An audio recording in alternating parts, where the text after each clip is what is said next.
Yes! Oh, fucking righty. What's up, everybody? Peter fucking Joseph here for a Saturday afternoon video right here on the main channel, Killer of Demons 669. And as always, thank you for watching. Make sure you like the video, hit that subscribe button down below, inside of my goddamn fucking pants, otherwise known as the description marks below, on this channel and my other channels down there. You know where they are, so you don't have to look for it, but they're down there in the description box below. Share the video all over the internet. Follow me on social media. And don't forget to tap and slap that bell. Turn on all notifications so you don't miss the next video. Because if you do, well, you missed it and you're SOL. And I think we all know what that means by now. And if you don't know what it means, you need to get slapped in the face and made sure of what it means. Because you're pretty much shit out of luck, bitch. Ha ha. Ha ha. Yeah. But it is what it is, and that's pretty much it. Leave a comment if you wish. You don't have to, but if you do, be respectful, and if not, get the fuck off my channel and go drown in your own sorrows. Like, just go on somebody else's channel and try to do that shit. Watch what happens to you there. But I digress on that. You're just gonna get blocked. You don't like it too fucking bad. And we move on with that. And this is your first time watching, well, welcome to the party, pal. We hope you enjoy the ride. And pretty much, if not, hop off and go on somebody else's channel. That's pretty much it. That's it. Anyway, because if you're gonna be disrespectful on my channels, then I'm just gonna block you. And if you get mad, too fucking bad. Cry me a river, bitch. Go on your own channel and do that, do that. I'm not gonna do it on my channel or on one of my other channels. So I care less what you think. And that's that. Do your own shit. Don't freaking worry or obsess about what I do in my personal life and on YouTube. But everybody has a freaking obsession with me, but well, I love you too. I know, that's pretty much it. Because I'm not going anywhere. And you can't stop me from doing what I'm doing, so. But it is what it is. You guys, if people can't grow up and do their own thing, then they shouldn't even be on the internet. So, it is what it is. At least I got a life. I got a job. I got a great family, great woman, and I got better things to do than go back and forth with a bunch of fucking children. Because that's what they are. A bunch of 20 to 30-year-old children.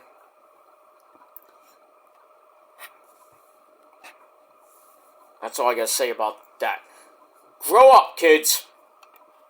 And that's pretty much it. I got better things to do with my life going into my 50s and beyond. I'm pretty much almost at the midpoint of my life, and I got the second part of my life to live, so I'm gonna do whatever it takes to make the second part of my life even better than my first part of my life. You know, the first part of my life hasn't been, I mean, there have been some ups and downs, some, really low points, some really big, huge points in my life. But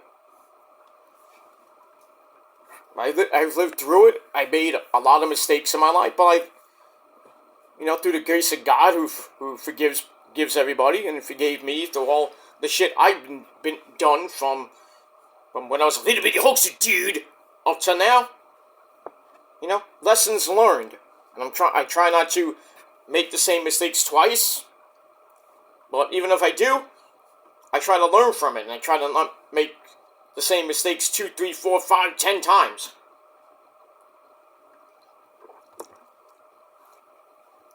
And that's that. But it's a learning curve, you know what I mean? But I met a lot of great people along the way. I met a lot of assholes along the way. But they don't really matter to me that much. Because I'm way better than them and they know it.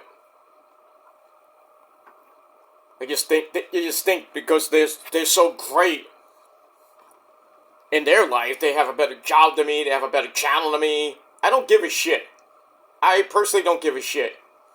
You can make $35 an hour and I still wouldn't give two shits about you. You can have 10,000 subs, you can have 100,000 subs. You think I'd give a shit? No. Depending on who you are, maybe, but if I don't know who the fuck you are, I could care less. So, do your own thing, let me do my own thing, and if you can't do that, then you got fucking problems. I mean, it is what it is. I mean, I don't obsess about people for 10 fucking years, whether people think I do or not, but I don't do that shit. Because I don't care, pretty much, about that many people on this fucking website. I'm subscribed to the people that I actually like watching. But there's other people that, I mean, they have big channels and I could care less. By the way, JD, how's that copyright strike going, bitch? Yeah, JD got copyrighted by the WWE for, I think it was the WWE, for playing a Maxine Dupree video when she got booed at the house show. Naughty, naughty JD. See if that gets appealed. Probably will, but who gives a shit about JD? But karma got you this time, bitch. 1 down, 2 to go. But it is what it is, and that's what I gotta say about that. So, yeah, fuck you, JD. Let me move on. Alright, anyway, it's Saturday afternoon, March the 9th, 2024, as we hit the midpoint of March next weekend. We've got St. Patrick's Day next week for all you Irish people out there. I mean, I'm half Irish. I don't consider myself Irish. I don't celebrate St. Patrick's Day. But, you know, next week is St. Patrick's Day, so happy Irish Day to all you Irish people out there. Gonna eat all that corned beef and cabbage. Blech. Nasty. That's nasty shit. Drinking some Irish cider, whatever you drink. You know, just have a good old time next Sunday. And then the week after that is Palm Sunday, which is a religious holiday and otherwise known as the trolls' favorite holiday, because that's all they get, because they can't get real pussy. But I digress on that. And then the week after that is Easter. Yeah, Easter's coming up. 3 weeks away, my friends. So we're going to be celebrating that great Easter day, and then watch some baseball, because baseball starts in 18 days, actually 19 days, I should say. 19 days, so actual baseball. Can't wait for that. And then we'll roll into April, we got WrestleMania week. Oh. Got a lot of stuff in April, and pretty much going through this spring and into the summer. Lots of stuff, and I'll be here most of the way. Most of the way. I will be away in July. Most of July. I won't be around, so. Where? You won't know where. When? You won't know when. Well, it's in July, but you won't know when. Just saying. Just saying. And that's pretty much it. Alright, so on this Saturday afternoon, hope everybody's having a great weekend so far. The first official weekend of March. So I hope you're all enjoying it. It's not so good here in New York. Raining and murky and bleh. Thankfully I went shopping early before the rain and the wind. It is windy as balls right now, and not raining that bad, but it's gonna be raining pretty much all freaking day into tonight and into part of early tomorrow. And I gotta go out for Sunday dinner tomorrow, as always, but at least it won't be raining. And it's gonna be 60 degrees most of the next week, so I'm happy about that. That's all good and dandy. Next week I'm busy as fuck. Monday and Tuesday I'm busy. Busy. Got jury duty next week. I hate. I don't want to go. I have to go. Gotta do my civic duty, which nobody fucking cares. Jury duty's boring anyway. You sit down for basically all fucking day, wait for your fucking name to be called. And if you get called, God bless you. I'm trying to get out of that, but if you don't get called, at least you get $40. You go home, you don't have to go back for about 8 years. I'm hoping for that. Because that happened the last time I went. I stayed there all fucking day, and then up until 4 o'clock, I didn't get my name called until 4 o'clock in the after. Well, I didn't get my name called at all. Then 4 o'clock comes, and I'm like, I'm getting out of here. I wanted to leave, but then I couldn't leave because, God forbid, I left, and then my name gets called at the last fucking minute. That happened once, like, a long time ago. Got called at the last, like 2 hours before it was, like, time to go, and I'm like, come on, dude. And I go, and I'm like, is anything, preventing you from being a juror? I said, yeah, I got school. And then it's like, oh, we don't care. And then they sent us out, and the next thing I know, the case got dismissed. I'm like, ha! Goodbye! Get my check, and I'm out of here. Go home and go watch Smackdown, or go watch something, But yeah, I gotta do that Tuesday. I gotta waste my fucking day. Well, at least I get money out of it, so. But hopefully I don't get picked, because I don't want to sit on a fucking case. I'm like, I don't give a shit. I don't give a shit what the person did. I don't care if he robbed a fucking bank. He's fucking guilty. Get him out of here. Get me out of here. Give me my money. I'm going home. Fuck that shit. Nobody likes jury duty. I'll tell you that much. Nobody likes going to it. I don't. I for sure I don't. But I think, I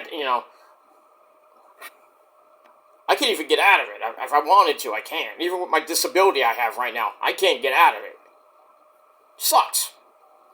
So I have to sit there from 8:30 in the morning to about 4:30. And then, if I don't get picked, I get money anyway. And then I go home, and I don't have to see that fucking room for 8 fucking years. So 2032. Most likely have to go back, but I probably won't be living in New York by then. So I have to go to another state and, look at people from that state. I'm like, I can't get out of it because I think it only goes up to a certain age.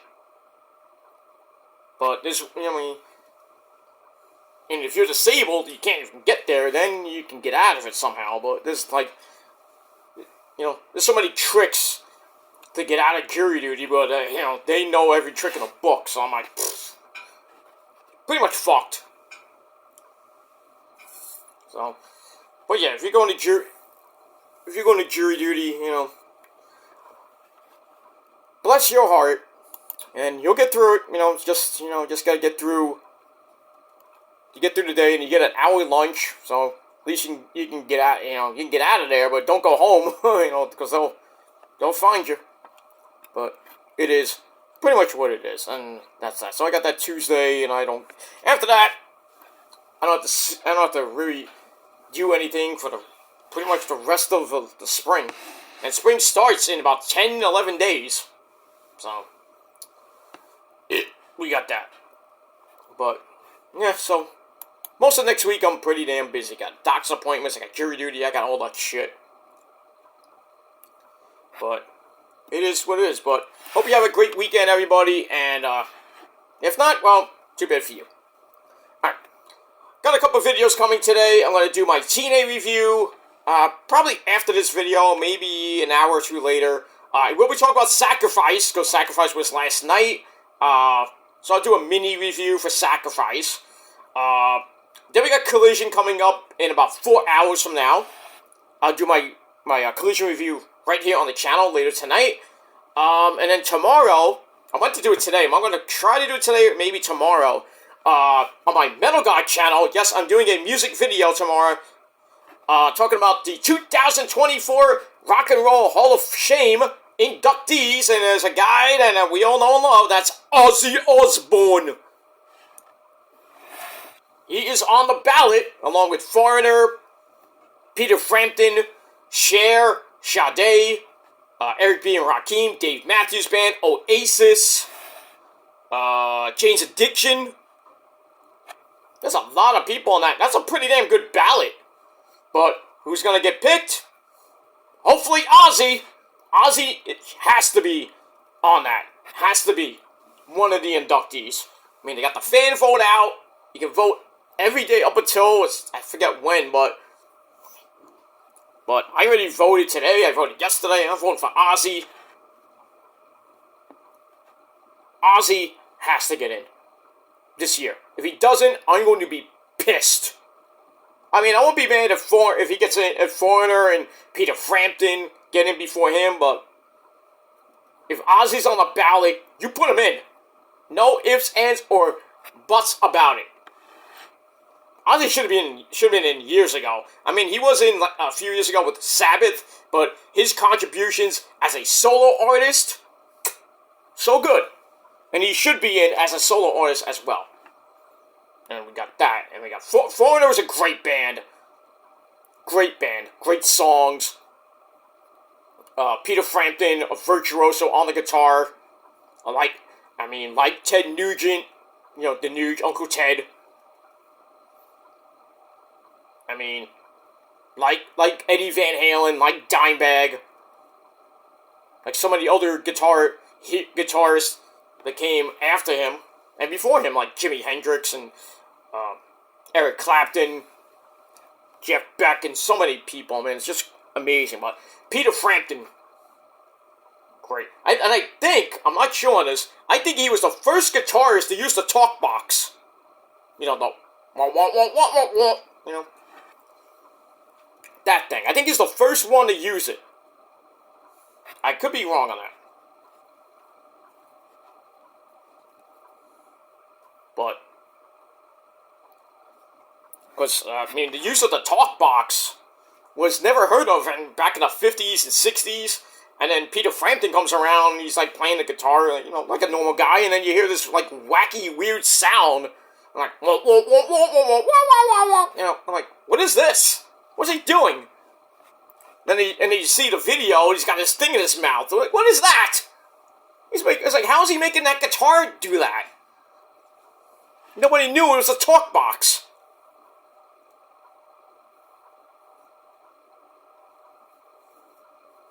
It is what it is, and so many people that came after him used the talk box. Not many artists now use the talk box. I mean, the last person I think that used the talk box, besides Ricky Sambora with, you know, Living on a Prayer, Zakk Wylde has used it. There's a lot of people that have used the talk box. We need to use more of the talk box in metal. No, not the metal. We know, not like Slayer would never use a talk box. That'd be funny, but like, how would that sound in a fucking music video? Besides Zakk Wylde in Black Label Society when he played Fire It Up, he had that little talk box segment in the beginning of the song. So metal can use the talk box, but depends what band you're in. I wouldn't be surprised if, you know, like, In This Moment would use it, like Chris or Randy would use the talk box. I might have to ask them about that. So I do follow them on Twitter and Instagram, so maybe I'll throw out that little question to them. It's like, hey, would you ever use the talk box in a song, maybe on the next album? Or on a solo song, whatever. We'll see. See what happens with that. Anyway, moving along. So I would do that video tomorrow on my Metal God channel. So stay tuned. And vote for Ozzy on the official Rock and Roll Hall of Fame site. And that's pretty much it. Alright. Let's step away from music and let's get into the wonderful world, the sport. It is a sport of professional wrestling. And ladies and gentlemen, on this Saturday afternoon, it is time for your late and out-of-date WWE Smackdown and AEW Rampage review for March the 8th, 2024. Alright, so we're gearing up for WrestleMania. We're about 4 weeks away from WrestleMania Night 1 and 2. And that entire week is going to be insane.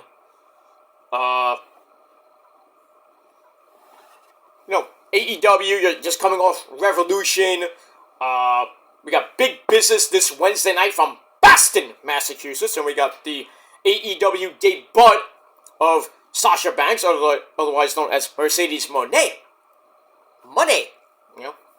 So she'll be there in her hometown, make her appearance. See what she's going to do with the women's division. And she's probably going to be in AEW for a little while. She did say in the interview she would love to go back to WWE, and because she has some unfinished business per se. So her AEW run might be a year, might be a few months, maybe a year, maybe 2 years. But maybe near the end of her career, she'll go back to WWE, finish up some loose ends, and then we'll probably see her in the Hall of Fame.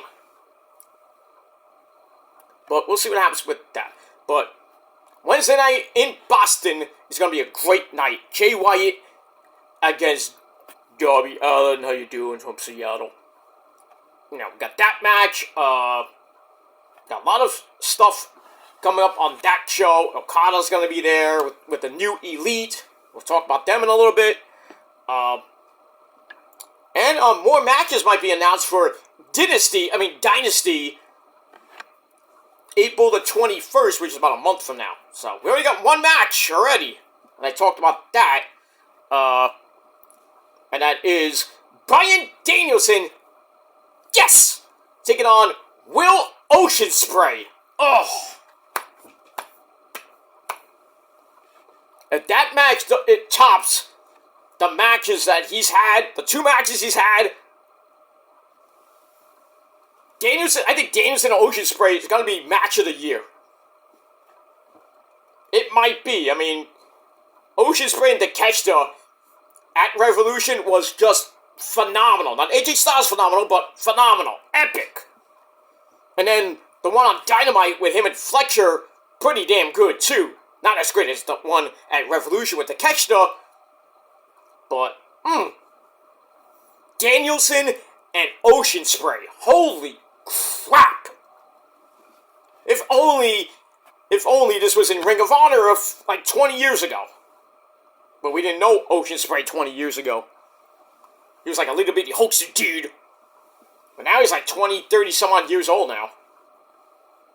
He is probably one of the best wrestlers right now. He was the Wrestler of the Year last year. He's really making a run at Wrestler of the Year this year. If you don't believe me, go watch Revolution. Go watch freaking his stuff in Red Pro this year and at Wrestle Kingdom. That match with David Finlay and Moxley. Oh. He didn't win the belt, but it would have been nice for him to win the IWGP Global title, which now Dolph Ziggler has. And he beat Steve Macklin at, I think it was a Sacrifice. I could be wrong. But he's still the global champion as of right now. And he might be on your AEW television screen possibly later this year, maybe at Forbidden Door. We'll see. We shall see. And then maybe another guy you might see is Mustafa Ali. Well, we got that. So maybe an Impact. I'm not saying Impact Invasion per se, but we might see Ziggler because he's affiliated with New Japan. And Forbidden Door will probably have New Japan representatives along with CMLL at Forbidden Door 3 in Toronto. No, not Toronto, sorry. Forbidden Door 3 in New York City. That's at Arthur Ashe Hall Stadium. That's at the end of June. And we got that. Money in the Bank will be July 4th weekend. That's good. We got Smackdown on July 5th. July 6th will be Money in the Bank. And then July 7th, that Sunday, will be NXT Heat Wave. That's another pay-per-view. That's the pay-per-view after Battleground. So there will be nothing in June regarding NXT. And NXT Battleground will be the same fucking night as Double or Nothing. So, what are you gonna watch? I'll watch Double or Nothing, and then I'll watch NXT Battleground pretty much the next day on replay. And then I'll do I'll do my Double or Nothing review that same night. And then I'll do Battleground probably sometime on Memorial Day. Probably in the early afternoon before I do whatever I'm doing on Memorial Day. Probably going to a barbecue, but I'll have to see. We're not even there yet. Like 2 months away, so we got that. Alright, let's get to SmackDown. Let's not waste any more time. Alright, so SmackDown was pretty damn good. The epic showdown with Cody and his little buddy Seth Rollins answering the challenge of Dwayne The Rock Johnson and our tribal chief. Do up your ones and acknowledge us.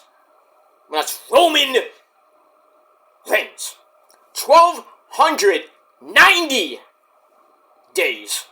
No, was it? No, 1,287, I'm sorry. Not getting near 1,290.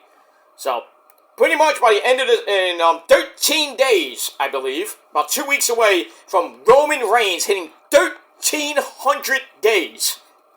And counting. So it's only a matter of time before he possibly breaks Hulk Hogan's record at 1,400 and change, but he has to get to September before September to get there, with his 4-year reign. And there's a lot of rumors going around that Rock and Roman will happen in May at the Saudi Arabia event. So we're gonna get Payback beginning of May in France, and then pretty much around near the end of May, actually the day before Battleground and Double or Nothing, I think it's May 25th, we're getting that Saudi Arabia show, which could be Night of Champions, or unless it's going to be named something else, but possibly we could get Rock and Roman at Night in Saudi Arabia for the title. Does it really need the title? No. But if it is, Rock's not winning it. Rock's not winning the title at all. I still think we're going to see Rock and Roman. If it doesn't happen at Saudi Arabia, we'll probably see it by Survivor Series. Or by SummerSlam, I should say, not Survivor Series. I think Roman might lose the belt by Survivor Series. If not, we're still playing baseball. I don't know what inning we're in, but we're pretty much getting close to the end. Because I know Roman wants to take a lot of time off. I mean, he already does, because he barely defends the belt anyway. He's on the island. He's on his own island of relevancy with his hot wife, banging her not missionary, sorry. Because he doesn't do that. Because, his promos are not like Cody's promos, which is basically missionary position every single week.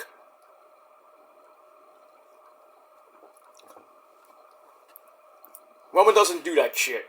No missionary position for the tribal chief. This missionary position is boring. It is. Trust me, it is. But we get that. Alright, so we got Cody and Seth's answer to Roman and Rock coming up at the end of the show. And oh boy, I love this storyline. We're really buckled in right now. I mean, Rock, Roman, Cody, and Seth, they're taking us on a fucking ride. And we don't know, there's so many twists and turns in this storyline. What the fuck is gonna happen? And now we have an extra stipulation for Rock and Roman. Not Rock, I'm sorry. Cody and Roman. Oh, I think we go in AEW territory, and I'll get to that in a second. Let's get into it. Alright, so we're from the American Airlines Center in Dallas, Texas. We're in Big D, where pretty much everything is big in Texas. Not everything, but they scared them Cowboys that day. How about them Cowboys? Yeah. Pretty much choked Job City, that fucking horrible franchise is. With a horrible quarterback, a horrible head coach, and a horrible, old as fuck, needs to die owner. Jerry Jones, he's a great guy, great owner, but, how old is he? He's like, what, 90? Can somebody else own the team? I don't mean to be mean, but he needs to go. Somebody else in his family or somebody else needs to own the Dallas Cowboys. Because he makes bad decisions of people that are the GM, Dallas hasn't won a Super Bowl in God knows how long. They've had so many head coaches, Jason Garrett. Now they have Mike McCarthy who's coming back again for another season. Why? I'm not saying this as a football fan. I'm not saying this as a Niner fan or be biased. But Mike McCarthy, you need to go. You're a garbage head coach. You're okay in Green Bay, then like the later years in Green Bay, you sucked. And then you come to the Cowboys and you shit the bed, dude. And everybody in Dallas wants you gone. They want Dak Prescott gone. Yeah, I agree. Get him out of there. He was such a bona fide great quarterback, and now he's just basically a scrub. Brock Purdy is way better than him. We all know that. So, yeah. Enjoy another heartbreaking season there in Dallas. There, Skip Bayless. Have fun this year burning more of your Dallas Cowboy merchandise. All the jerseys, all the memorabilia thrown out. Why don't you just change teams? But don't even come near the Niners fan base, because you will get crucified. Stephen Smith, you can come on board. Stephen A. Smith, I should say. You can come on board. Come on the Jets fan base, if you want to. Let's see what happens with that.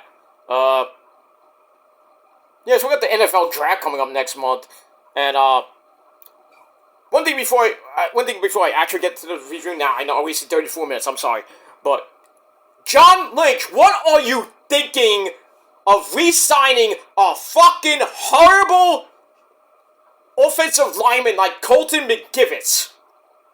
Why did you re-sign him to a one-year deal? Why? He is the drizzling shits. He sucks so bad, especially in the Super Bowl. How many times did Brock Purdy hurry to throw the pass? How many times did what was this guy's name? Chase Smith, whatever the fuck his name was. How many times did McGivens could say, "Olé!" and then the guy rushed and almost killed Brock Purdy? The guy sucks. He sucks worse than Trent Williams. I mean, he's a great player and everything, but he's way better than McGivens. And the guy that came in after him, Burroughs, he sucks too. So John Lynch, can you please, for the love of all that is holy, can you freaking sign in the draft or trade to get some fucking offensive lineman that actually can fucking play and can protect the quarterback? Open up some lanes for McCaffrey? I mean, the Niners' offensive line has sucked so bad for the last couple of years. It's not even funny. We don't really need anybody on defense, except for maybe a few people in the secondary. We need another guy in the linebacker core to kind of back up Trey Greenlaw. He's not coming back until maybe the beginning of the season. I don't know, but now we have a new defensive coordinator. I think it's Nick Sorensen or something like that. I'm not really high on the guy, but so I'm kind of worried about the defense this year for the Niners, but we'll see. And then they're thinking of getting Mac Jones as a backup to Purdy. I don't like. At least it's better than Sam Darnold. No. What did he do? Nothing. Sat there and collected a goddamn paycheck. Horrible. He is horrible. But yeah, we'll see what the Niners do. They got 5 they got 5 picks in the draft, compensatory draft picks. So they could trade up. They're number 31 in the draft anyway, so not going to get anybody that good unless they trade up. But, I mean, we'll see what happens next month, at the end of next month with the NFL draft. That's that. Alright, back to SmackDown. Alright, so SmackDown once again emanated from the American Airlines Center in Dallas, Texas. And, as always, on Friday Night SmackDown, our commentary team of Corey Slave and Bad News Reed Bennett. No, I'm afraid I got some bad news. Huh, for you. Alright, let's get into it. Alright, so we start off with an opening recap video with last week's challenge by The Rock to Cody for a tag team match at Mania Night 1. And then the stipulations that if Rock and Roman win, it's anything goes, no disqualification on Night 2 with Cody and Roman. But if Cody and Seth somehow win, then the Bloodline is banned from ringside. And you think that's gonna stop Roman? Roman and Rock cannot be there, obviously. Well, actually, Rock cannot be there, but you know he'll be there because he's the owner of TKO. He just say, "Oh, who said anything about the Bloodline being there? I could be there. I'm the boss." But you do know there's other family members there, right, Cody? So you're gonna have Seth Rollins come out. You're gonna have Jey Uso come out. Sami Zayn, Kevin Owens. You're gonna have the whole locker room come out and beat up basically Solo and Jimmy, and maybe The Rock. But is that gonna help you win the title finally? No. Roman is retaining. I don't give a shit what anybody says. And if he loses, big fucking whoop. We had a great run.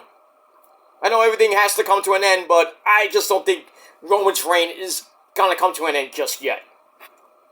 It's coming, but it's not gonna be at Mania. I think it's gonna come to an end maybe at Survivor Series or maybe WrestleMania 41, which might be in Minneapolis, Minnesota. But we'll see. But that's that. Alright, so we got that recap video. Then we see all 4 people arrive to the arena earlier in the day. And that's it. Then we go to the ring.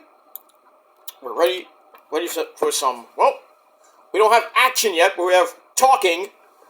And, well, I wish this guy would shut up. And this guy is the United States Champion, Logan Paul. Comes out with the United States title as a black suit and pants, not from the Men's Warehouse, because he doesn't shop there, because he's banned from there. he gets his clothes at the Gap, or I know he's from Puerto Rico, so he gets his at El Gapo. I probably made a lot of people mad now, but I don't give a shit. But I love Puerto Rico. I want to go there one day. Because it is the shining star of the Caribbean. There's a lot of good things down there. Issa's down there. Not that I want to go to Puerto Rico just for Issa, but I want to go there just to visit. Not visit her. Well, besides visiting her, I want to explore the beautiful island of Puerto Rico. I want to just visit San Juan, Puerto Rico. Yeah, maybe see a WWC event. I want to see some wrestling down there. I want to go to Puerto Rico and see what the Puerto Rican wrestling scene is like. Maybe someday. Someday I'll go down there. But right now, no.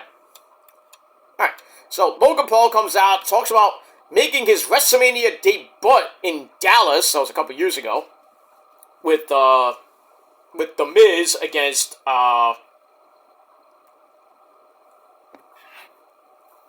wait, it was, I know it was Miz. It was Miz and Logan Paul against the Mysterios. Well, I'm sorry, Rey Mysterio and his so-called son, Dominic Guerrero S.A. Me got that. I didn't approve of him in tagging with that guy. I know. You should have been there. I know, I should have been there. I wasn't there. I know, because you are up there. I know, I have this stupid halo on my head, S.A. What are you gonna do, Eddie? What do you want to do? I don't have a Dragon Ball to resurrect you or anything. Yeah, but Dominic is my son. I should have been there. I'm like, but you were not. That's the way it is, Eddie. I'm sorry. Anyway. Alright, so Logan Paul says that, but seems to get a bit annoyed at the what? Do a chanting. I'm Logan Paul. What? Because you know how the crowds are all a bunch of marks. Anyway, so Logan brags about his various accomplishments, including 5-star matches. Right. You haven't had a 5-star match in your career. Shut up. Talks about all the record business that he has brought to record business, meaning money, that he's brought to WWE. He is the secret sauce, and business is booming. Are you trying to do a McDonald's ad here? The secret sauce. Yeah, they have McDonald's sauce now. You can dip in your chicken nuggets. I tried it. Tastes like wasabi. There's a little kick of wasabi in it. Hey, Jason, try this. It's mint sauce. You'll love it. Wasabi.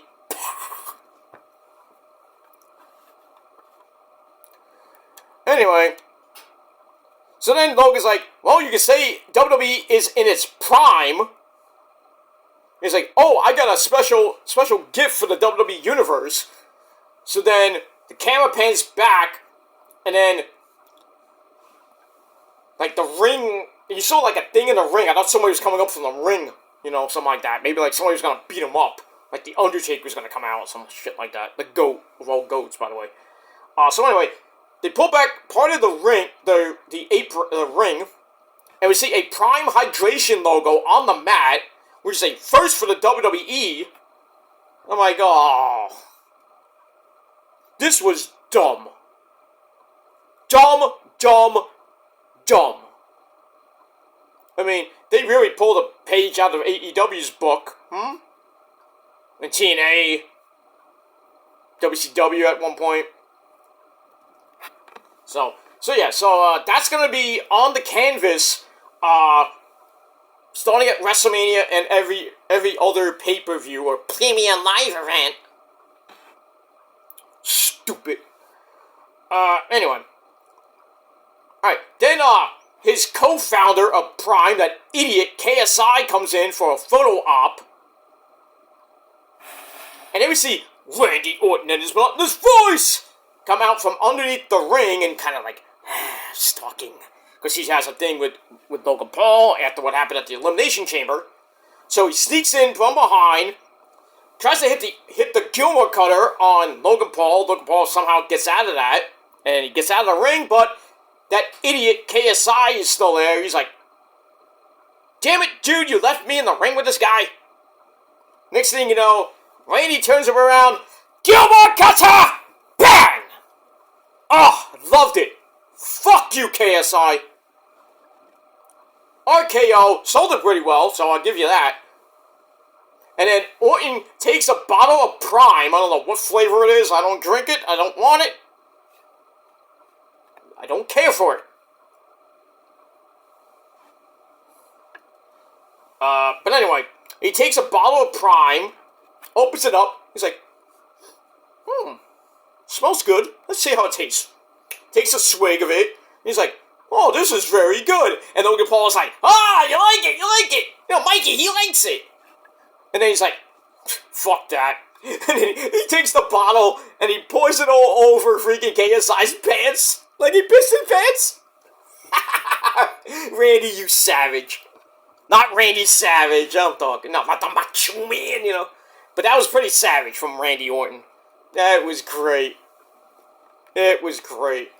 So, we'll see what happens with that. So, Logan Paul is pretty pissed. Good. And that's pretty much it. So that first segment I gave 3 out of 5 stars. And that's pretty much it. But Randy has a match coming up with... He's teaming up with Kevin Owens, my boy. Taking on He Did It, Grayson Waller, and his so-called best friend, Austin Theory. And a tag team match player. Right after the break. But before we get that, we have an interesting little thing. That the WWE YouTube channel has surpassed 100 million subscribers. And we see Hunter, you know, the game. Paul Levesque takes out a big fucking box from YouTube, and it is a 100 subscribers plaque, which is called the Red Diamond plaque. And it's only 10 people have this. And WWE is one of them. So, you get to 100 million subscribers, you get a nice, shiny Red Diamond plaque. That's not bad. I mean, it's hard enough to get to 100,000, you get that silver plaque. And then, I think it's, what's the next one? The next one is, I think, a gold plaque, and then a bronze plaque. I don't know. I know it's silver, and I think it's a gold plaque. Then diamond, I think it's 500,000 subs.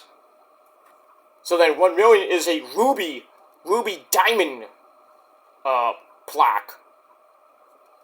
God forbid what else goes. I mean, if you get to a 500 million subscribers, like 500 million subscribers, I don't think anybody's gonna get to that level, but you never know. Or 1 billion subs, I doubt anybody gets there.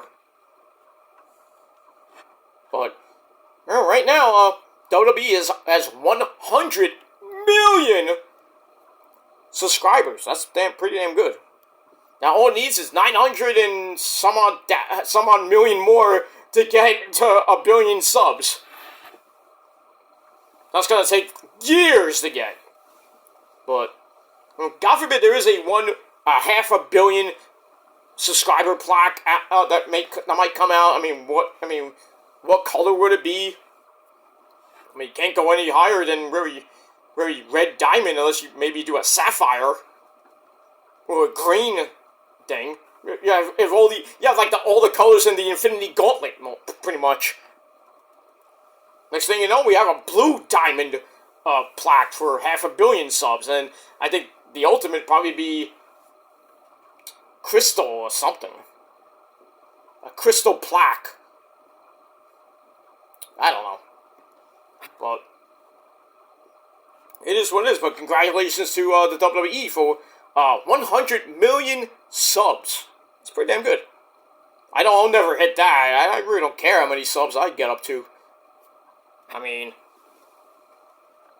this channel, my Kill Demons channel, has 1,247 subs, so I'll probably be dead by the time I even get near 100, even close to 10,000 subs. Like I said, I don't care how many subs I get and how many I will have by the time I end my YouTube career, which probably be in like the next 20 years at least, but 50, maybe less than that, maybe 15, 20 years, I'd say, but we'll see what happens with that, but I'm not here to get like 100 million subs. It'd be nice, but I just do this for me. I don't do this for subs, or views, or likes, or comments. I just do this for me. That's the way it should be. Just come on here to try to have fun. And just, sometimes, this YouTube is not a fun place because it's well, I would say it's run by somebody good, but Neo's hasn't really done shit all for this fucking website.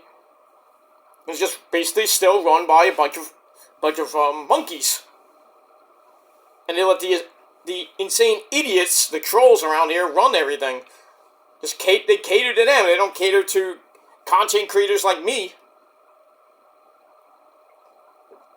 YouTube should be for everybody, but it shouldn't be for fake as fuck people that make 6 million fake accounts. There should be a fucking limit on that. Will there be ever change that? Probably not. Unless they break away from Google, maybe, just maybe, we'll stop the false, the very fake fucking, the fake accounts with, make 6,000 Google accounts and Gmail accounts just to have on your channel, unless you have like a branded channel with like a whole ton of backup accounts. I don't have that, so I care less, but maybe just this channel is branded, that's it, but do I care if this one goes down? No. I'll just make another one, I'll just rebuild. But it is what it is. Anyway, so congratulations to WWE for that. Alright, match number 1, Randy Orton and Kevin Owens taking on Grayson Waller and Austin Theory. Little quickie 10-minute match. Freaking Kevin Owens shouting Kevin Owens is shouting at Grayson, "No one likes you!" Pretty much. Orton comes in, takes over on Grayson in the corner, and some big-time right hands to the Aussie. And Owens comes back in, so textbook tag team wrestling.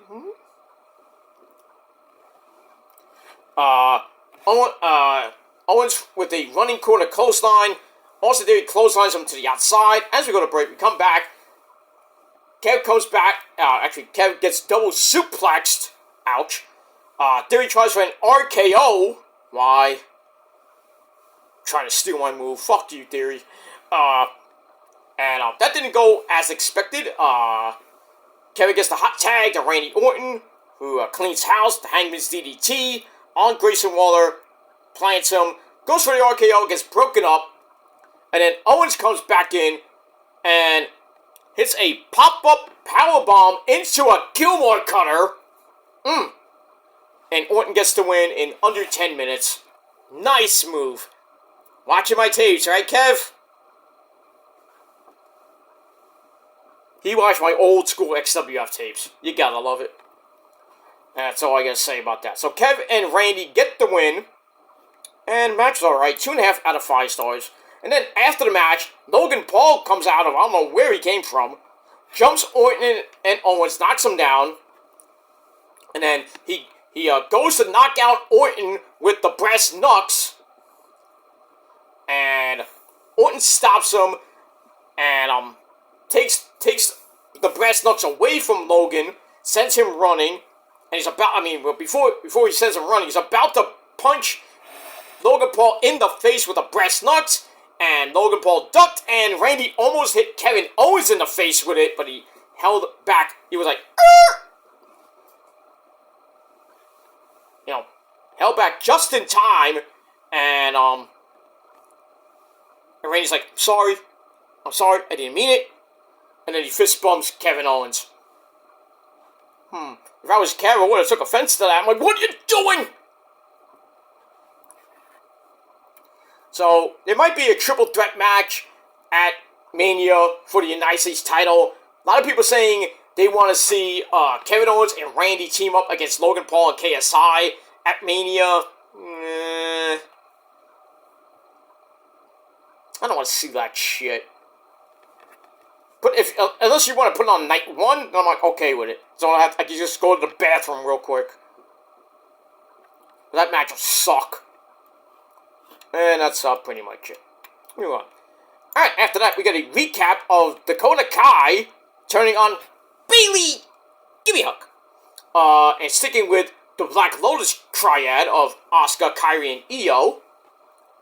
We get that. And we're going to hear from the Black Lotus triad a little bit later. But we get a sit-down interview with Bayley and Kayla Braxton. Both of them looking hot, by the way. So Bayley says, I'm hanging on by a thread right now. I lost pretty much my entire faction. She's not sure what was real with Dakota, who used her most vulnerable moments against her. Bayley says, I did most of my things to get damage control to the top, which you did. But now they have made the biggest mistake of their lives by underestimating her, and she will do everything she can to break them. Well, you're a woman on your own island right now, Bayley. You're basically going 4-on-1. Unless you can get some help, maybe from Naomi, Bianca, maybe Jade Cargill. To kind of end the reign of terror from the remnants of damage control. Now it's pretty much the Black Lotus triad. Not named, but still. We get that. Alright, so I gave that 2.5 out of 5 stars. And then we see Naomi watching the interview. And then Bianca Belair. She's Bianca Belair. She plays with her hair. That's actually her hair. She's Bianca Belair. So she comes in and says Bayley should only blame herself for what happened. But Naomi's like, well, I feel so bad for her.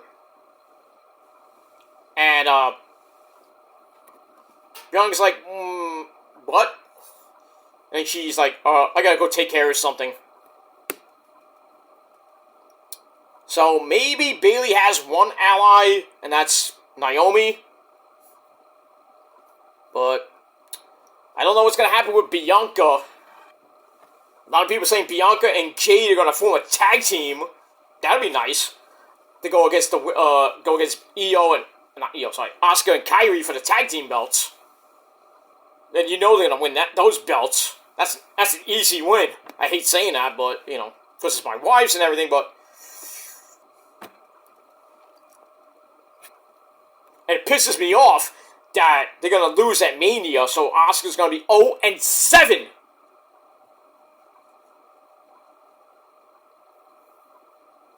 Please, for the love of God, Hunter, can you make Asuka win one match at Mania? I don't care if she goes 1-12 at Mania. That one, at least you're going to win. And it has to be a big win, not some win. So if I was you, Hunter, I would have Kairi and Asuka retain at Mania. But is it gonna happen? No. This pisses me off. Pisses me off. And that's it. Alright. We move on from that. Alright, so I gave that 2.25 out of 5 stars. Alright, there we go to big beefy men slapping meat in that ring. We got Killer Cross and Bobby Lashley. Lashley is billed from Dallas. What? He's not from Dallas. He's from Denver, Colorado. Unless he moved. I don't know where you get that one from there, Mike Grome or Greg or whatever, whoever's doing the fucking announcing. Anyway, Scarlett Bordeaux comes out with Killer Cross, obviously, because she's married to the guy. You are so fucking lucky, Killer Cross. Should have been me. But then again, you know, Scarlett's just too beautiful for me. Jeez. She would just go to town on my dick and I wouldn't even have to get up, do anything. She can do that. She can basically, do what she did to Nigel at Supercard on a 7, give him a lap dance, and he's a married man. I remember that. I was with Rosa at Supercard on a 7 way back when, at the Hammerstein Ballroom. And she did that to Nigel. And Nigel's just like sitting there loving it. And then when she got off, I'm like, Nigel, you're a married man, you idiot!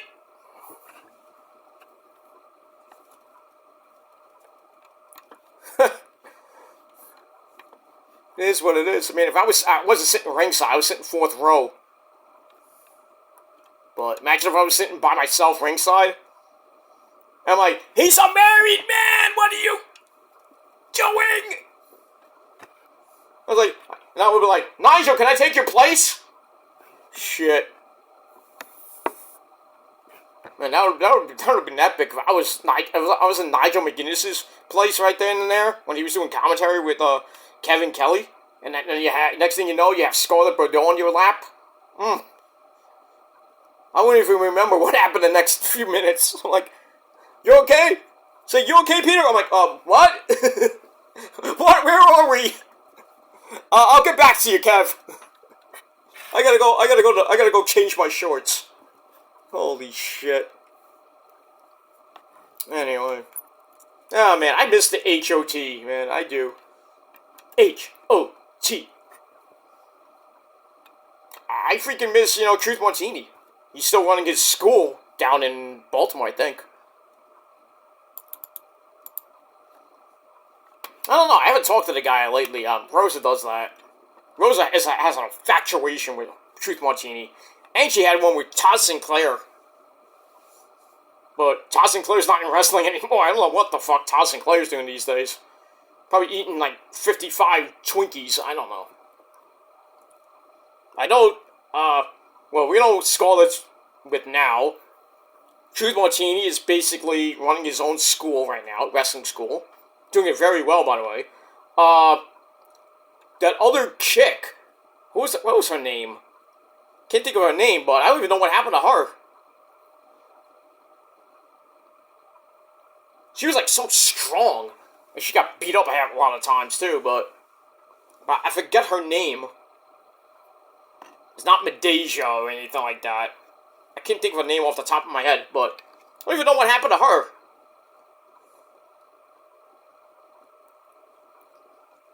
And pretty much everybody was in the group are now in AEW, which was Jay Lethal and Roddy. Michael Elgin used to be in the group, and then pretty much was pretty much gone after Final Battle 2012. That infamous spot, by the way. Roddy, you still owe me a Coke.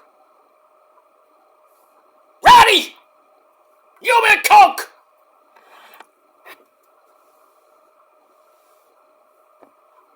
One day I will actually show, I might get copyrighted from Ring of Honor, I don't give a shit, Tony Khan, but, I might actually show just a picture, or maybe a brief little moment of when Roddy got sent into where me and Rose were sitting at Final Battle 2012.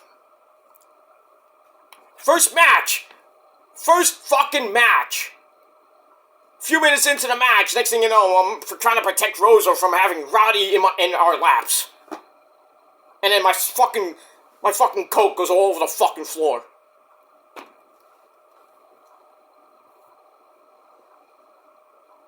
And for years I thought it was Michael Elgin. So, Michael Elgin, I apologize, but, But Roddy, you owe me a Coke now, sir. And next time I see Roddy, I'm gonna mention that too. It's like, remember at Final Battle 2012, you were fighting Michael Elgin? Like, yeah. It's like, you got thrown into my section. I was like sitting at ringside. Remember when you got thrown? It's like, there was a part of the match you got thrown into my section. and hit the barricade. I'm protecting my wife at the, I'm protecting my freaking girlfriend at the time before she became my wife, and freaking dropped my soda. So, Ron, the intern, can you owe me a soda, dude? He's like, okay, I'll get you one. No, I'm kidding, dude. I'm just being funny. I met Roddy. Roddy's a good guy. I met him a few times. I actually met Roddy a few times in his Ring of Honor career. I remember going to one. I forgot what event it was. Matt Hardy was there, and it was like I think Jushin Thunder Liger was at the meet and greet with Black Machismo and Jay Lethal sitting next to each other, which was crazy. And then Matt Hardy was like right here. Then Roddy and I think the Bucks were like over next to him. I almost started a fight between Roddy and Matt Hardy. It was just crazy. I was talking to Matt Hardy about Jeff, and then Matt went into some story, and then Roddy said something about, like, it knocked out his tooth or something like that, and they go back and forth. I'm like, guys, stop! I don't want to start a fight here. Oh my god, what did I just do?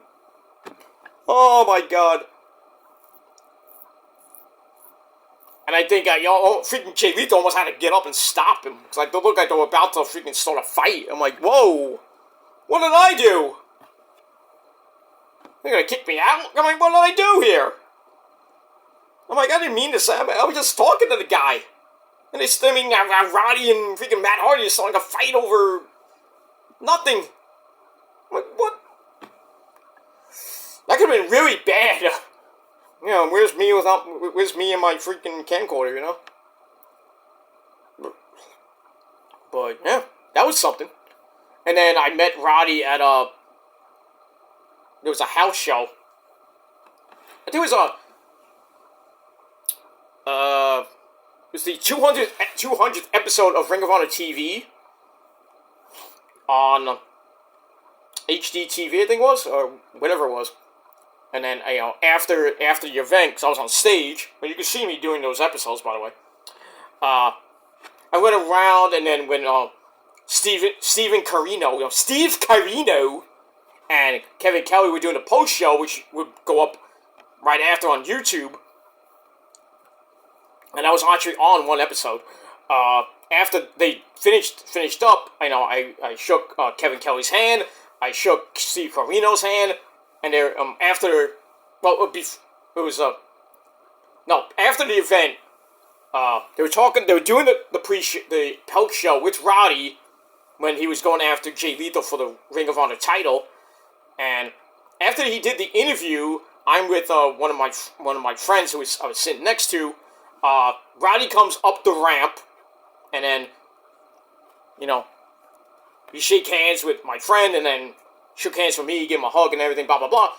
And then after that, I went all the way back down the ringside, and they were finishing up the post-show. And then I shook hands with Kevin Kelly, and I shook hands with Steve Carino. Then I went outside, and I saw Mark Briscoe and Jay Briscoe leaving. I didn't take a picture, I just, say, hey, what's going on, dude? I do have a picture of Jay Briscoe on my Facebook page. I think I showed it once. But, probably not show it again, but maybe I will, maybe I won't. But, we'll see what happens with that. Anyway. Alright, so Killer Kross and Bobby Lashley, big beefy men slapping the shit out of each other. Really, this match didn't go anywhere. There was a couple good moves, and the rest of the Pride, the Street Profits, and B-Fab, and the Authors of Pain and Precious Paul Ellering were banned from the ring. But that didn't really stop him, because near the end, Lashley powers out of a cross arm breaker. Then he gets knocked to the outside. But he sends Killer Kross into the ring post. Ow! Then he brings him back in, goes for the hurt lock, but gets broken up. And then a Spain Buster plants Killer Kross. And then the Authors of Pain, Razor and Akam, came out to jump Lashley as he was trying to put the hurt lock back on. They hit him, disqualification, so Lashley wins by DQ in over 8.5 minutes. Match was okay, 2.5 out of 5 stars. And then the rest of the Street Profits come out. They run in for the save, beat down, and pretty much take care of business with the AOP. B-Fab then comes in, and Scarlett tries to hit Bobby in his nutsack, but Bobby stops it and starts stalking Scarlett. Scarlett's like, oh, no, I didn't mean it. We got it. Look at me. You got a big heart, titties. Come on, look at me.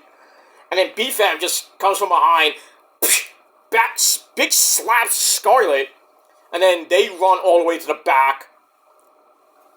And then the Authors of Pain come back, beat down Bobby, and the Street Profits laying them out.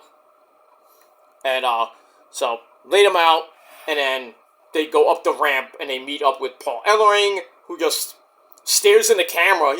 You see him, the camera go right up the ramp, and Paul Ellering is just staring like this. It's like he just stares a hole into the camera like Tony Khan would. And he doesn't blink. What is with these people that just stare into the camera and don't blink? Oh, I just blinked. Sorry. I will never blink. Craziness. But anyway, we see that. What's going to happen next week. But it looks like we're going to get either a 6-man tag team match at Mania, or possibly B-Fab and Scarlett will be in the ring for an 8-person tag. It's like a faction war, if you will. That's pretty much it. We get that. Alright, then we're going to look back at Rey Mysterio, Booyaka Booyaka, returning last week from his injury and helping Carlito beat Santos Escobar in that street fight. We get that. And then we see Dragon Lee afterwards celebrating in the locker room with the LWO. So we get that. And then we see him, looks like he was going towards the ring, and he runs into Legado. So he runs into Santos and Elektra Lopez. Oh, yes. And they start mocking him for thinking he's going to be the next Rey Mysterio. And then the Mexican Wolves, Angel Garza, and Humberto Carrillo come in, and they start arguing with him, and, basically a 4-on-1. And then Santos says something to Dragon Lee. Dragon Lee shoves him, and then pretty much the Mexican Wolves knock him down. And then they look like, I thought he was going to get back up and beat them up, but it's basically a 4-on-1. And they just push him down. He does nothing. And then Santos like, we're the future. The future is the Gato, not the LWO. So then later on, we got Dragon Lee and Angel Garza in a 1-on-1 match. And we got that. We move on with that. Alright, so we get a 2.5 out of 5 stars. Alright, after that, it's a special time, ladies and gentlemen. Even though it went 2.5 minutes, but it's a special time. You know what time it is. It's Tiffy time! Daddy's favorite girl, Tiffany Stratton. Daddy! How you doing, sunshine? How you doing? Baby girl, how you doing? Daddy, did you see my match? It was great! I beat that Mia Yim chick! Yeah, you did. You beat the crap out of her. Great job, sunshine. You're doing great on Smackdown. The people love you. That's right, Daddy! I'm gonna be a big star! I'm gonna win the women's title pretty soon! Yes, sunshine, you will win. You will be at WrestleMania and you will win that title. Not at WrestleMania, but you're gonna be a big star, girl. Daddy loves you. Oh, thank you, Daddy. I'm gonna go to the mall now. Bye! Okay. Bye, sunshine. Get out of here. I'm Daddy. Anyway, so Tiffany Stratton takes on Mia Yim. Mia's continued downward spiral continues. Pretty much 2.5 minutes. Oosh. Squash match with Tiffy Tiff. Mia Yim got in a backdrop. She tries for the Stardust Clash. It took too long. Tiffy knocks her down, which sets up the prettiest moonsault ever. She hits it perfectly. Probably one of the best moonsaults in wrestling. By a female. I mean, yeah, Christopher Daniels does a pretty damn good best moonsault ever, but that pales in comparison to Tiffany Stratton's moonsault. It is just picture perfect, and I love it. So, Tiffy Tiff gets the win, and I gave the match 2.5 out of 5 stars. We'll see what happens with that. And pretty much Mia Yim, I don't know what's going to happen with her. I think she's just lost in the shuffle now. She should go to AEW, be with her husband, Keith Lee, who basically is doing nothing there either.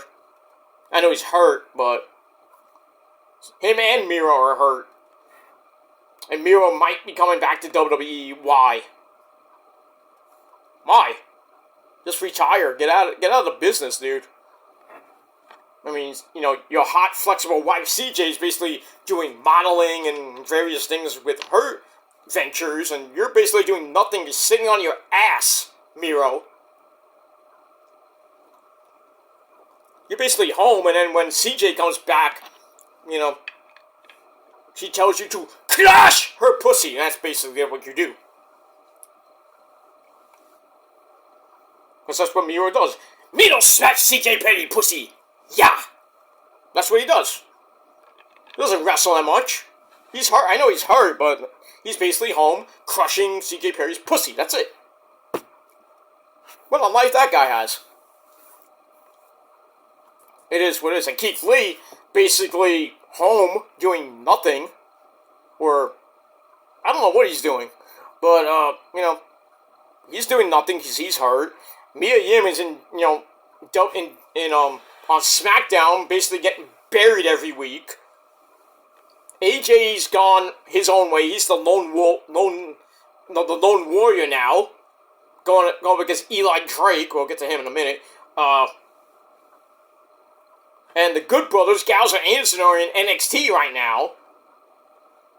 Probably will be your new NXT Tag Team Champions pretty soon. And maybe, just maybe, you know, a guy named Finn Balor might be going down to NXT. And another guy that might be going to NXT is Tama Tonga, who we might see at WrestleMania Night 2. To basically take care of Cody. But, we'll see what happens with that. Let me move on. Alright, so Tiffy Tiff gets the win, and I'm happy. That's it. Alright, they'll get a video on AJ Styles and Eli Drake. That's not an insult. That's a fact of life. What's happened with them at the Elimination Chamber. So AJ finally talks about what he did to Eli at the Chamber. And AJ doesn't like how Eli has been all cocky and arrogant despite being so under-talented. Really now? Okay. So we see that, and then AJ says, Eli, you need some humbling, and I'm a phenomenal choice for the job. Alright, so we get that, and then we see Eli watching on the TV, and he starts ranting about AJ, and then takes the chair, smashes the TV to bits.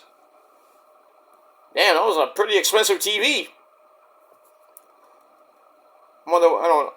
Maybe Eli was mad he didn't get his MTV. I don't know.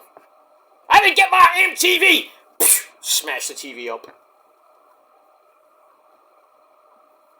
This ain't music television. Why are we watching the Jersey Shore? Nothing wrong with watching the Jersey Shore. Oh yeah, Jersey Shore. Paulie D. Gabs are here. That's the only reason I watch MTV nowadays. And it's pretty much it. Big up to my boy, The Situation, Mike The Situation. Baby number 3. I didn't even know he had... I know he had one kid. I didn't even know he had 2 and 3. Like, I know he had a second kid coming. But then he just had a third kid. Like, what the hell? That's a situation. But he got all the money in the world to have, like one more kid. I mean, you can just go Matt Hardy level and just have 4, 5, 6, 7 kids. Because you know how Rebby Sky's legs are. They're open like a 24/7 7-Eleven. You can want it if you want it, you can get it at a 7-Eleven. Taking cheese. Love you, Rebby. How you doing? Anyway. She'll probably see my video if I ever meet her one day. She's like, I know you! You say my legs are open like a 24/7 7-Eleven? Well, it's either that or your mouth. But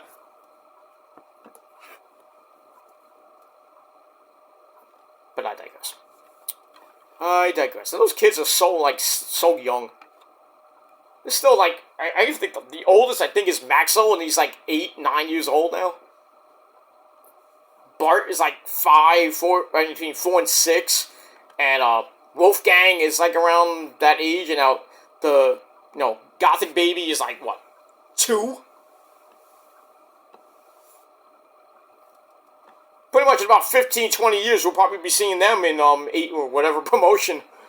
If there's WWE probably, because WWE's probably never gonna like disintegrate. AEW probably be gone in the next 10 years at least, maybe. They're on year 5 right now with AEW. TNA already in year 2022. Ring of Honor 22 years now. Who knew that TNA would still be around 20 some odd years later? But kicks ass. Doing pretty good still. Got a wrong guy that owns the company now. That's the dude from Anthem Sports. And they took signs that said, "We want Scott D'Amore," from the show last night. Shows how much fans really want Scott D'Amore back in the company. But yeah, Anthem say no. Yeah, TNA's still around for now. I don't think it's finished Sacrifice now on the road to Under Siege during WrestleMania weekend. See what happens with that. We have new women's tag team champions. Ha! That's what happens when you fuck with the prophecy. Curse. MK Ultra got cursed. Not Mr. Danhausen cursed. Curse you! But they pretty much got cursed and now they're pretty much broken up. That's what happens when you fuck with the prophecy. Karma comes to fuck with you. Remember that, trolls. Remember it. Just want to say that. Alright, we'll talk about Sacrifice later. Let's get to here and now. And that's it. Alright. Alright, so yeah, Eli gets pissed. And that's pretty much it. So, still leading to AJ and Eli at Mania. I don't know what night. It should be a good match. We'll see what happens with that. Alright, after that, I gave that 2.5 out of 5 stars. Then we go to Tyler Bate playing WWE 2K24, which is out now. You can play it right now if you want to. I'm not going to play it. I'm not even going to download it. I've been playing Final Fantasy VII Rebirth. I kind of took a couple of days off, but I'm kind of getting back in. I'm on chapter 3 right now. But I mean, it's so many people already. I mean, even Chugs. I'm not watching it right now, but I was watching Chugs. He's pretty much 2.5 hours in to his latest stream on Twitch, and he just got the Upper Junior, which I think is chapter 6 or 7, I think. He just did the whole marching side quest, which is hard as fuck. And you thought Queen's Blood was hard. He did the whole Fort Condor fight, which is hard enough. Ugh. Game is pretty hard. Because it has things that were in the original game, but they kind of updated it and it made it more harder. I'm like, fuck. Still, great game. Great game. Gonna be game of the year. And it is windy as balls right now. And it's still raining hard now, too. And, my power did go out a little bit. It just, went boop. So, hoping, it doesn't go out permanently. I lose the internet for a while. But, I mean, it's 44 degrees right now. And it's light rain. It's supposed to end after midnight. So, another 7 hours or so of this drenching downpour we're getting. But pretty much in the next couple hours it's gonna slow down, and then should be about 50 tomorrow, and then 60 on Tuesday. It's gonna be nice. So I get to I know I have jury duties, and when I go outside for lunch, I can just hang out outside, at the park. That's right near the courthouse, and I'm like, just get my lunch, come back, bing bang boom, hang out in the park, play around with my phone for a little bit. I can't play around with it for a long time because I gotta keep my battery, above 50, at least around 25 to 50%. So I can't play with it all the entire time on Tuesday, but I do have to. I probably have to shut off the phone because I don't want it to ring and then people start yelling at me, and God forbid I take my phone. But it is what it is. But yeah, Tuesday's gonna be a nice day. Tuesday and Wednesday.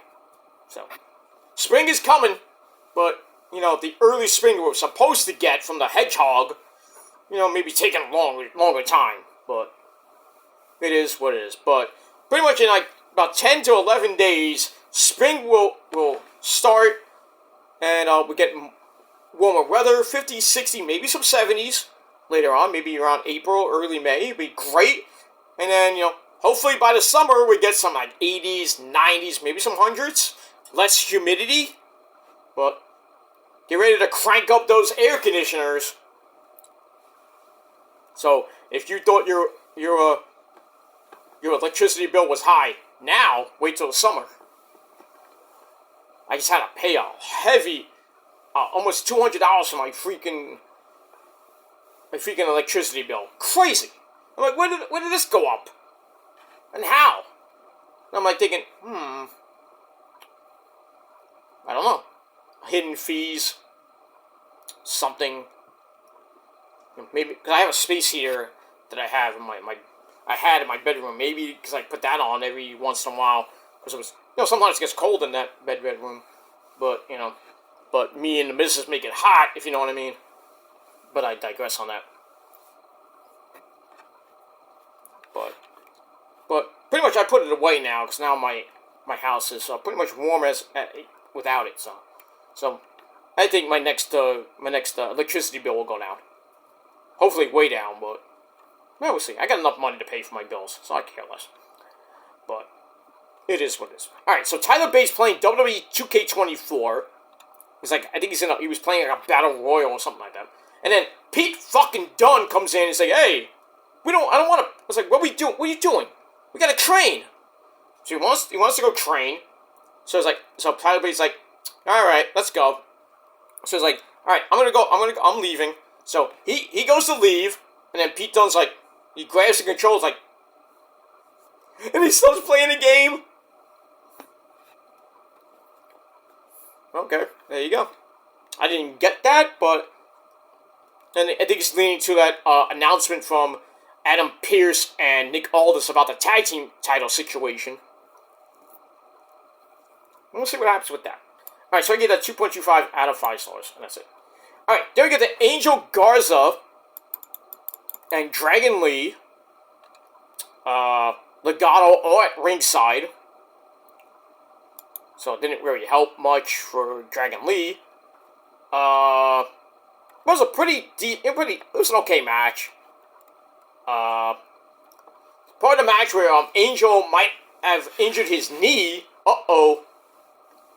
But it was all a ruse. He's playing possum, suckered Dragon Lee in, gets knocked out to the floor as we go to a break. Come back, Dragon Lee muscles Angel up for a sit-up powerbomb, then hits a corner double stomp, then a big flippy dippity-doo to the floor, takes out the rest of Legato, but then Angel kicks Dragon Lee in the face, but Dragon Lee's like, puny kick, and grabs a Hurricane Rana of all moves. 1, 2, 3, Dragon Lee gets the win in a little over 7 minutes, and I gave it 2.5 out of 5 stars. And then after the match, Dragon Lee gets taken out by Legato. I'm like, where the hell was the LWO to save him? And that's pretty much it. we get that. Alright, after that, we go to the Black Lotus Triad with a message to Bayley, Asuka, Io, and Kairi doing a Shinsuke Nakamura-like promo with the English subtitles. They basically mocked Bayley for getting beat down last week and say it was always about Io. Because basically Io was kind of like the leader anyway. And anyway, next week we got Dakota Kai taking on Bayley one-on-one. Well, obviously Io, Asuka, and Kairi will be in the corner.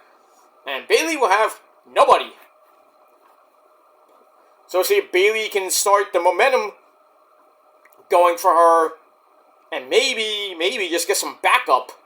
But we'll see what happens with that.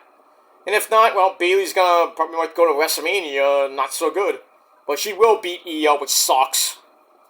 So Io had a nice, almost getting close to 1 year run with the belt. And, as far as Asuka and Kairi gonna lose the belt, the women's tag team belts to maybe Raquel and Liv Morgan. No, I doubt Raquel and Liv because Liv's turning heel. Unless Raquel turns heel, then yeah, I could say that, but I don't know who they're gonna lose to. I mean, they are facing Zoe Stark and Shayna Baszler on Raw this Monday night. There may be a title change. I don't think there will. But I think Kairi and Asuka are going to defend the belts in like some type of fatal four-way match with maybe Casey Catanzaro and Kenny Carter get another shot. I don't know why. There might be like some type of battle royal, and the winning team gets the title match. Or we might get Bianca and Jade teaming up against them, and obviously Bianca and Jade are going to get the win, so Bianca's WrestleMania record continues to grow. I think she's, 6-0? Something like that. No, if you're not going to be doing an Undertaker thing there, Bianca, you will lose at a Mania, but you're not going to go 21-0 like the Undertaker and finally lose. But I really want to see Bianca and Jade go at it one-on-one at Mania, and Jade beats the fuck out of her. But, I mean, we'll see what happens with that. We got 4 weeks. That's it. Alright, then we see the security guards who are outside of Cody and Seth's locker room, and I think the Bloodline locker room. But we see them, and then Nick Aldis is looking for them, and he goes inside, and then he comes right back out and says, "Where are they?" And then everybody's like, what? Where? I don't know. So, somehow, Seth and Cody either got beat up, or they got kidnapped, or they just escaped the locker room somehow, despite the security guards. So, Nick Aldis is in pursuit of them. And that's pretty much it. Alright, then we get what's happening next week on the show, besides Bayley and Dakota Kai. Next week. More with the Bloodline. The Rock will once again be on the show. I don't know about Roman. Yeah. So we got that, and that's going to be in Memphis, Tennessee. Rock's pretty much hometown. So that's going to be pretty good. And then Rock will be off the 23rd. He will probably be back on 22nd, I should say. Then on the 29th, I would assume Rock and Roman would be back for the next 2 shows. Especially the April 5th show, which is the night before WrestleMania Night 1. And it's going to be the Hall of Fame. So Roman might be inducting, the Wise Man. But it'll probably be Punk. But we'll see what happens with that. And don't forget, already the Hall of Fame, we got the Wise Man, Paul Heyman, Bull Nakano, and yesterday they announced that the U.S. Express, Barry Windham, and Mike Rotunda were announced. So that opens the door for Bray Wyatt to possibly be announced probably by this weekend or by Monday Night Raw. By next week, we might hear Bray Wyatt might be announced. That'd be great. Who inducts him? Well, that's a good question. Will probably be Bo Dallas. I think Bo Dallas will induct his brother. So, we got that. And the entire Wyndham Rotunda family will induct him. So JoJo would be there to talk about her late husband and the father of her kid. That's gonna be an emotional speech. Both Dallas will definitely induct him, and then we'll talk about him. Then they'll do the induction. JoJo will be there. Eric Rowan would be there. So they might talk about Brody Lee, the late great Brody Lee, and Bray. So that's gonna be an emotional speech. I think Paul Heyman is going to be the one to watch for the night, because he's going to curse. I mean, it's a live mic, and what's sad is it's going to be on Peacock. It's on Peacock. That might not show it on the USA Network. They'll probably have to heavily bleep that, or not even show it at all.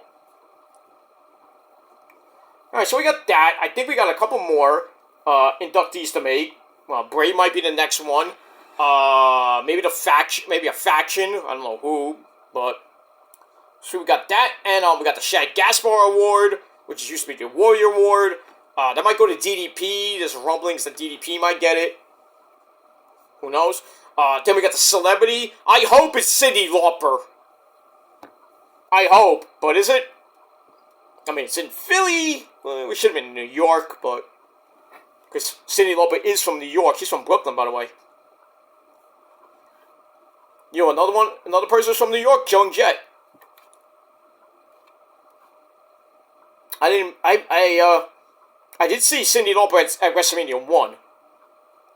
Be around the time the Rock and Wrestling Connection started. So, that was some good times. He's so unusual! You know, so hopefully Cyndi goes in. But, see what happens with that. And, that's pretty much it for that. Because I can't think of any other celebrity that could go in for the celebrity wing of the Hall of Fame. Maybe, I was thinking Donald Trump, but I think he's already in, so. Who knows? Who knows? What's that? Alright, then we go to the final segment of the night. The Bloodline come out. So, Roman comes out with his epic entrance. We have to acknowledge him. So he comes out with the Wise Man. My name is Paul Heyman. Solo Mibuki, Solo Sikoa, and Jimmy Uso, no Yeet. So they come out. The fans are on their feet, not like in Glendale, Arizona, those bitches. So he comes out for the big answer. And then The Rock comes out. Holy shit, his entrance was amazing. The lights go out. Do you smell what The Rock is cooking? And then the lights go out. We see like freaking electricity, like lightning come down from like different parts of the set. It's like electrifying. And then Rock just stands there and he looks fucking epic. And he goes to the ring. I mean, it's like the lights are going on and off. I'm like, wait a minute, is that The Undertaker? I mean, that would be epic too, but...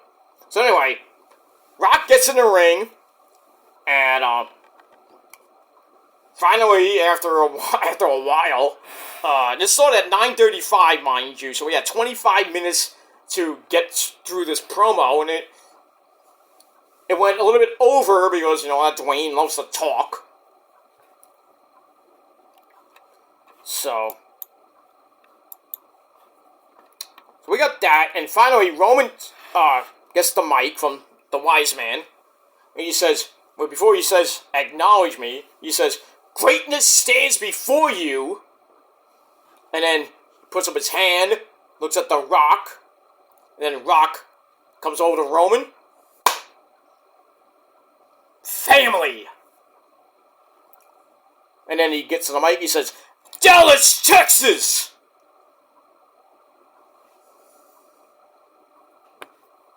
Acknowledge us! Finally he says that, after what I told him. Alright, so Dallas does what Glendale, Arizona did not, and that is acknowledge The Rock and Roman. And then we hear the music of Cody! MDK, Cody, you bitch! No! So, him and Seth Rollins come out from the crowd, almost like Shield style. And, Nick Aldis is getting ready. The security guards are getting ready. Like 18 security guards. A lot of security for once. So we go to break. And I think it was around 9:45, 9:50. I'm like, oh, how are they going to do this in 10 minutes? Alright, so, when we come back, Solo and Jimmy are on the outside. The Wise Man's still in the ring. So all 4 participants in this possible tag team match are in the ring. So Cody says, I know this is a tense moment. I'm glad to be here. Let's take some time to feel this. And we're in a sold-out Dallas, Texas. Cheap pop. So Cody's like, I've heard your challenge, Rock, and I wonder if you... It's like, do you have the authority to make that stipulation? Meaning, if Cody and Seth win, then, Cody goes at it alone with Roman, or if Rock and Roman win, then it's pretty much a no DQ match for night 2. So he's like, do you have the authority to make that? Yeah, he does, because he's the boss. Anyway, then he mentions last week, you acknowledged Roman, so how can you say that? Well, like I said, he's the boss, Cody. Learn to love it, respect it, and that's that. So Cody's about to answer the Rock's challenge, but then Rock's like, "Shut your bitch ass up, Cody," and basically says, "I acknowledge Roman because that is what family does," pretty much. And then Rock recaps the stipulations. Basically, the Bloodline are allowed at ringside or not from Cody and Roman on night 2. But then Seth freaking Rollins finally wakes up and cuts Rock off, yelling at him, screaming at him, saying, "We know the stakes." And then Seth calls Rock Mr. Midlife Crisis. Oh, that's better than Diarrhea Rock? Right. And basically says Rock has already had his time. It's our time now. And then it says it's like, you want our answer? We accept! And Cody's like, what? What? We didn't talk about this. And then Roman gets the mic. He's slapping up a storm. I loved it. And Roman's like, Cody, you must be an idiot. You must be from Texas or something. Well, nah, he's not really, but he's from Atlanta, GA. He's like, you must be a fucking idiot for letting your boy here talk for you. And then The Rock's like, I'm going to do everything I can with my power to make sure that you do not walk out the Universal Champion on night 2, Cody, and you walking clown emoji Seth Rollins, the World Heavyweight title goes bye-bye, because I'm on the board.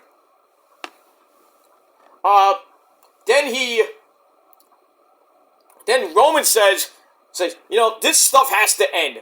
This is it. If you lose to me at Mania, which he will, you will never get another shot. Ever. So, Cody seems nervous. You feel nervous, remember 3 years ago? No, wait, 4 years ago? Cody, you know all about this. Remember when you wanted to face Jericho for the belt? And you say, I have to win the belt? And what happened? You said you opened your big mouth, inserted your smelly foot, and said, if I lose to Jericho, I will never fight for the title again? And pretty much, what happened? You lost because of MJF. And you never fought for that belt ever again. And then pretty much the fans turned on you. Which they're gonna do after Mania, so... history repeats itself. You gotta love it. So anyway, so we get that. So Cody seems a little bit nervous.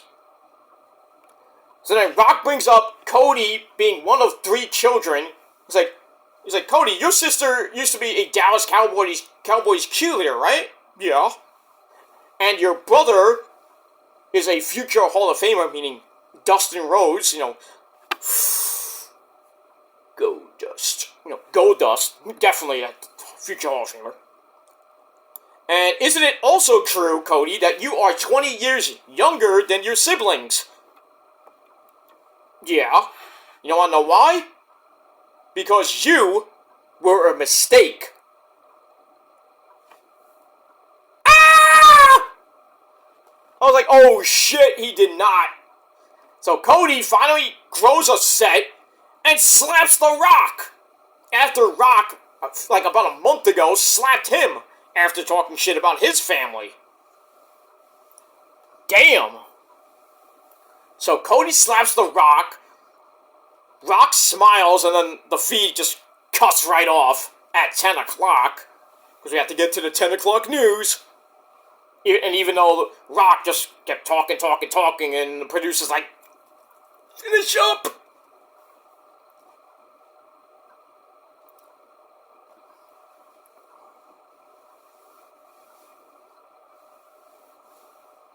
So, I mean, this is gonna go so many ways. I mean, Rock looked like, okay,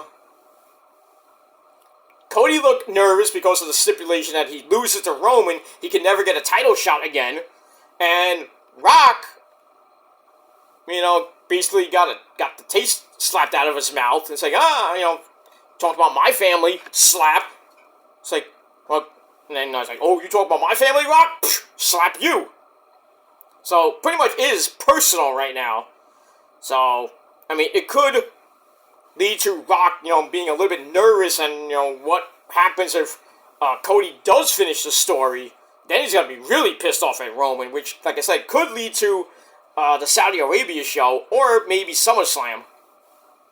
But I think it should play out for a while. I don't think that you should have Roman and Rock, basically a month later. You should play it out a little bit, whether it be at SummerSlam, which would be 4 months from Mania, so you have a 4-month build, or what I think they might do is do a 1-year build, and then we see Rock Roman for the belt, or for not for the belt, maybe for the title of head tribal chief at Mania 41.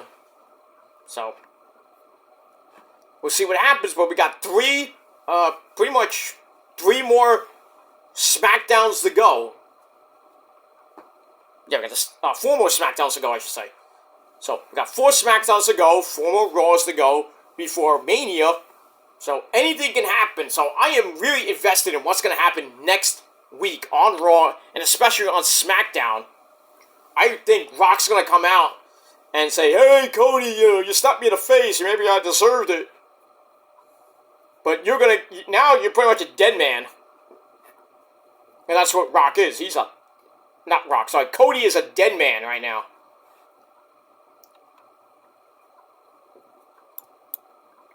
And, we'll have to see what happens with that. Alright, so that ends SmackDown. I think SmackDown 7.5 out of 10 stars. And that's pretty much it. See if quickly we get the Rampage. Instead of doing that. Alright, let me hold off on that. Excuse me. So let me get off that. Oh, that's not what I wanted to do. I wanted to play that after. Hopefully I can turn up my sound before that happens. Okay. Alright, I'm going to do my Rampage,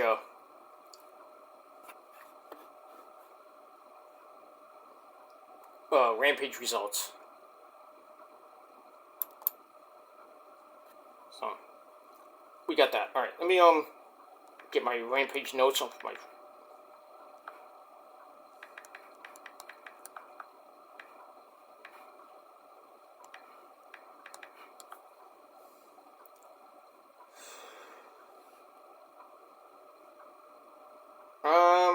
Alright, give me 1 second, guys. Sorry about that. I'm just pulling them up right now. Alright, so Rampage results really quick. I'm not getting into all of it. We had the start of the tag team title tournament. We had Orange Cassidy, freshly squeezed orange juice, former IC champ. Teams up with Trent Beretta. You had Chucky T at ringside. They take on Kip Sabian and the Butcher, who had the Blade at ringside. I think the Blade is hurt. That's why Butcher and Blade were not in the tournament, I guess. I don't know. Anyway, Orange Cassidy and Trent win. They move on to the next round.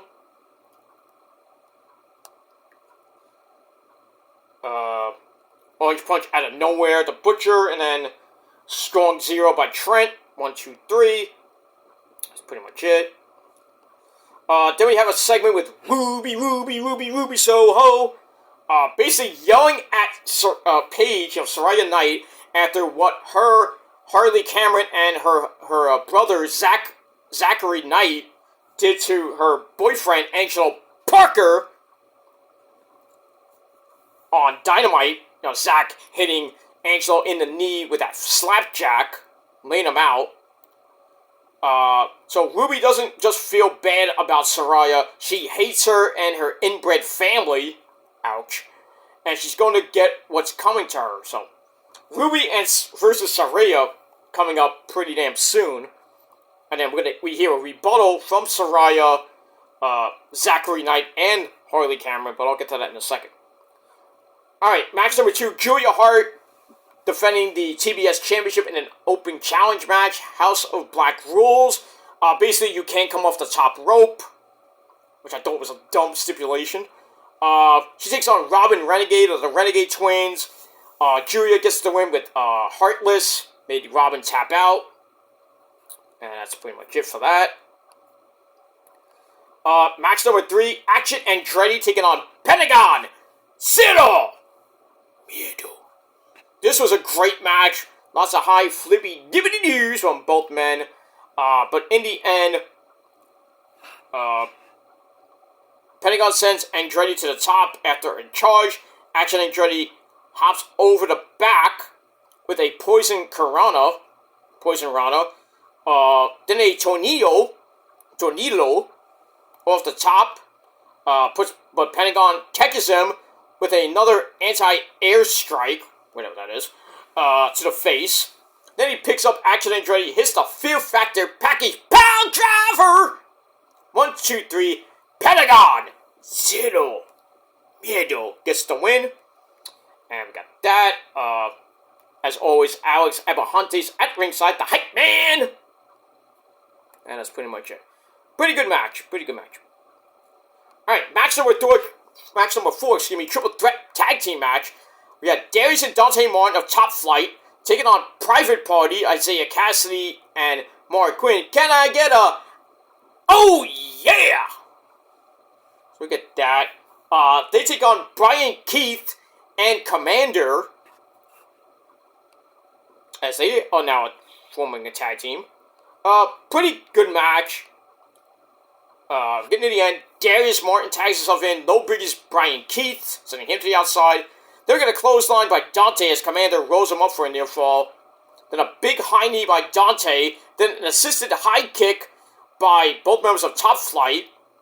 Dante takes out Private Party on the outside. And then Darius Martin finishes the match with a Ripcord Powerbomb Face Buster. Said that 5 times fast. That's an inventive move. Alright, so, Top Flight get the win in this triple threat tag team match. Pretty good. We get that. And, yeah, that was it for Rampage. So, Rampage was decent. Not great. So I gave it 6.25 out of 5 stars for that. And, yeah, pretty much it for that. And, we move on with that. Alright, so that is it for my video. Thank you for watching this video. Make sure you hit that like button, stick that thumb straight up the wazoo. Subscribe to this channel and my other channels as well. All the links for the channels down below in the gobbledygook. Follow me on Facebook, Twitter, and Instagram. And also, share the video all over the internet. Don't forget to tap that bell. Turn on all notifications so you don't miss the next video. Because if you do, you're pretty much stupid. And you're SOL. And you know what that means. Huh? And, that's pretty much it. So, once again, 7.5 out of 10 stars for Smackdown. Rampage, 6.25 out of 10 stars for that. And, we'll see what happens tonight on Collision. It's already been taped. So, we got that. We do have that epic confrontation between Danielson and Ospreay with the challenge for Dynasty. So, a little bit of a spoiler there, but I think I already told you that. But we got all that, so it should be a pretty decent episode of Collision tonight, and I'll be doing my Collision review later tonight, right here on the channel, so stay tuned for that. And also, I'll be doing my TNA review in a little bit. So, triple threat tonight on the Kill Demons channel. So, stay tuned, please hit that bell, and subscribe. Alright guys, I'm out of here. Thanks for watching.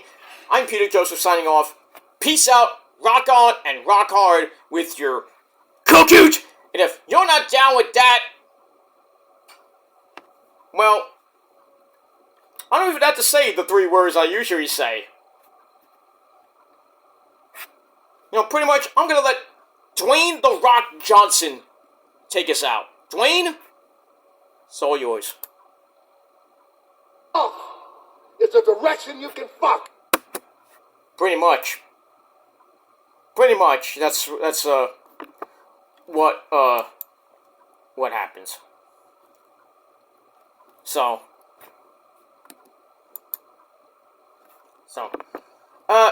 let's hear that one more time. Oh, it's a direction you can fuck. Yeah. Pretty much, you all can fuck off. That's pretty much it. Thanks for watching. Until next time. Peace.